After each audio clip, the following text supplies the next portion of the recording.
knew that I didn't have to get up here and say anything, but I knew I would kick myself if I didn't. So I'm just going to read what I have here so I don't get all emotional and forget anything. So bear with me. Big breath, big breath. Okay. So when I was going through treatment in Rochester, the best part of my day was going back to the Hope Lodge to a mailbox full of cards and care packages. One of the packages had this fun little coloring book in it, and the first page I opened it to coincidentally had this fun little nugget of wisdom, and I'm going to share it with you. Louder. Why do you go away? So that you can come back. So that you can see the place you come from with new eyes and extra colors. And the people there see you differently too. Coming back to where you started is not the same as never leaving. For me, this couldn't be more true. I know it was only a short time that I was back here working before I got sick. But my goal was and still is eventually to be back here full time. Now, before I got sick, I had the pleasure of working a couple benefits for Julie and for Clint. And afterwards, I would go home to Chippewa Falls and I would tell my boyfriend Ryan, see what amazing community this is. If anything had ever happened to one of us, we'd have this huge army of support behind us.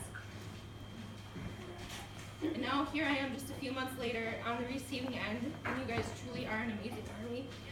Big breath, big breath. There you go, you got it. So when I first learned that I had a tumor, we asked my doctor, why can't they just cut it out? My doctor explained that it's not simply just a round mass that can easily be removed. He said it's like a splatter ball with arms and legs and webs expanding in all directions. Now bear with me here on this comparison. But this community is like one giant splatter ball with arms reaching from Winter through Ojibwa to Radisson and Bruce and Ladysmith, and Exland and Coudray and the Twin Cities, and it's not just Winter or just Radisson or just any town on its own. It's a giant web of support and compassion and generosity and kindness. And all of that is more infectious than any cancer. And I truly believe that you guys played a big part in helping me beat this stupidness by helping me stay positive with all of your prayers and support.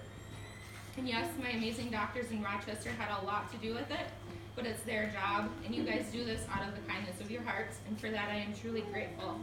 So thank you. Before I get to my last couple thank yous, I have a favor to ask of you guys. Please keep those cancer-free prayers coming. I have another scan in December, and then every 3 months for the next year or so. So keep them coming. I'm feeling them for sure. So just a few more thank yous. First off, I know that they already know Dad, Paula, Mom, Ryan, Grandma Louise, all of you guys for coming to my appointments or sending me flowers or just being there when I couldn't hold it together. I really appreciate it.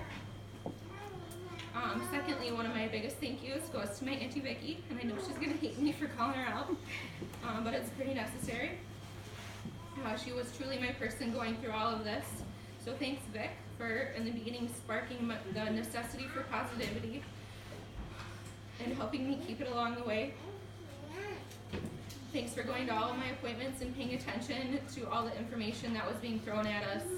Thanks for being an ear when I needed to vent and just being level-headed when I wasn't able to be.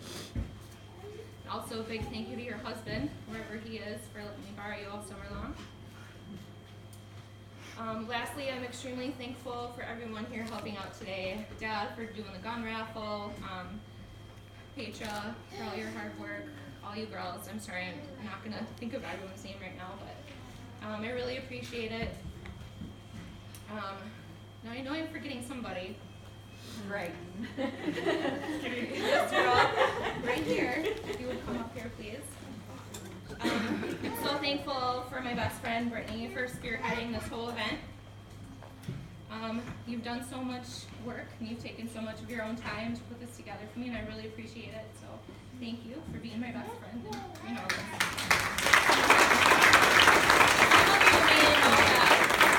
Brittany had a birthday on Thursday, so I think that there's a pie somewhere around here with her name on it, a candle. I thought maybe we should all sing happy birthday to her. So,